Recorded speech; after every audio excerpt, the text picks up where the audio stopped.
Here we have the Mercedes A180 AMG Sport, finished in Jupiter Red with a 1.5 litre 6-speed manual diesel engine. Stepping inside the car, you will see you have the illuminated Mercedes-Benz door sills, the AMG floor mats, the AMG style seating with Alcantara centres and leather sides, the AMG trimmed steering wheel with the red stitch, the carbon fibre dashboard. The red stitching is continued everywhere else. Now you probably can't tell, but at night these little things here are projectors and they project the Mercedes badge onto the floor. It's an optional extra.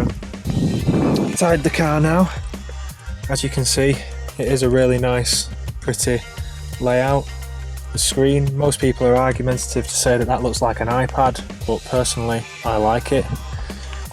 Now at night time, inside the back headrests, so inside here and inside these headrests, illuminate with ambient lighting. So do the door pockets and the floors and the rear floors. Now they light up and you can change the brightness on the car on this screen. If you go into settings, lights, it says daytime driving lights on, ambient lighting. If you press on that, you can change the level of it. Now I can't really demonstrate that because it's not night, but it does look kind of trick. Now acoustic lock, I will demonstrate this. If I take the key out of the car and get outside and I press this button, this is with acoustic lock on, it beeps. Now that's something you'd see in films. Now I quite like that, so obviously I've got it on, and plus it tells you for definite that you've locked the car. But yes, we've got satellite navigation. It is made by Beckham Control. Now if you buy an A Class and Mercedes try saying to you, do you want the sat nav option, I will say to you, do not purchase it because they charge me 700 British pounds. If you open the glove box, this little black device here, this is the sat nav module. Now it comes in a box like this, a Beckham Control. You go on eBay, hit it up, £200. Nothing like what Mercedes charged me, but fortunately I got it for free because I haggled a deal with them.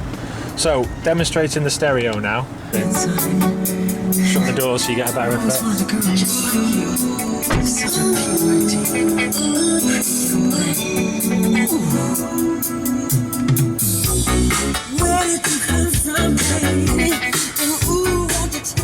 As you can see, it's got quite a good punch. You can all alter the settings in this, like sound, your bass and trebles. You would standing in the car, and you've also got balance, which moves the sounds from the front to the back of the car.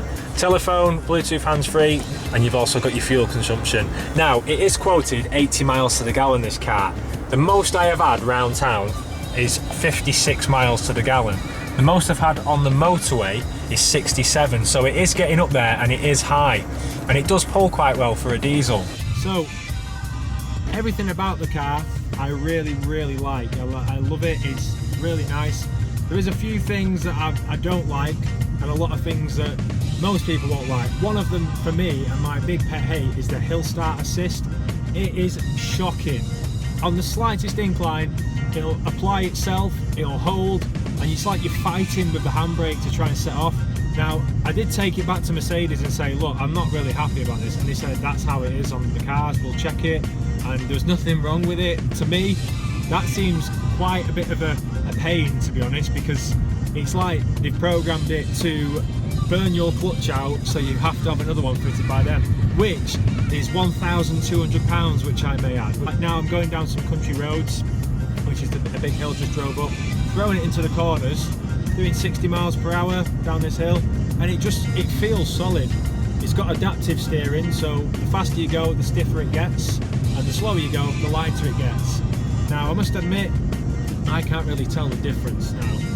I do drive cars and I drive a lot and I do really enjoy it, but it's just one thing I can't tell the difference from. Gear changes as well, so smooth, just so smooth. The pedals are featherless, you can't feel anything. The brakes, just really nice, no like clunk in the pedal, no roughness, really smooth car to drive. Not a lot of tyre roar, as you can probably tell. If anything, it's probably the gale force winds that you can hear. The engine, though, it is a 1.5 diesel, and I'm not going to brag. It's pretty torquey for a 1.5 diesel. It's 110 brake horsepower. Well, a lot of people will be like, oh, it's slow, it's not this, it's that, it's a tractor. It does sound like a tractor engine car. It really does sound like a tractor. It's not like a smooth diesel, it does sound loud, and on cold, when it's cold, it does sound a bit tappy, and I've read a lot of reviews about that, and it's just something that the car does.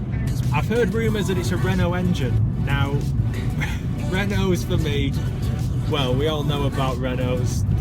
The Renault Sport boys will beg to differ because they swear by them. My best friend, he absolutely buzzes off his Clio Sport, but electrical problems and for feeling of quality, he just feels so cheap compared to something German. So that tappiness, it wouldn't surprise me if it is a Renault engine, as I've heard, but I really wanted the A250 petrol, which is a 2-litre turbo.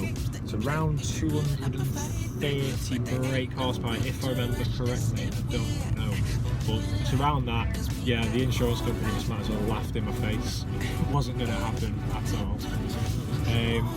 And if you are a big Mercedes follower, you'll be aware that they do the A45 AMG in this car. Now, this is something that I really wanted. Again, insurance, the price of it, I probably couldn't afford it anyway, but brand new, list price, where do they get the money from? Again, I don't know why it's called an A45, why this is called an A180. It's called an A45, but it's a 2-litre bi-turbo engine, so I thought it would have stood for 4.5 litres, but it's not. It's 45, I think that's where the price is, I think that's why they've named it the 45, because it starts at £45,500. It's ludicrous. £45,500 for a car the same size as a Ford Focus. This is the thing with this car, it looks the dog's bollocks, excuse my French, but it is not fast, it is just pokey for a diesel. But it is a fun car to drive. You can just chuck it into corners, amazing grip, and I think that's down to the Pirelli tyres and the AMG suspension it's got on it. It's got sports suspension. It is very stiff. Speed bumps, it doesn't like those. You hit the speed bump at 20 miles per hour, you're going to scuff the front end of it, I'm afraid, which I've done a few times.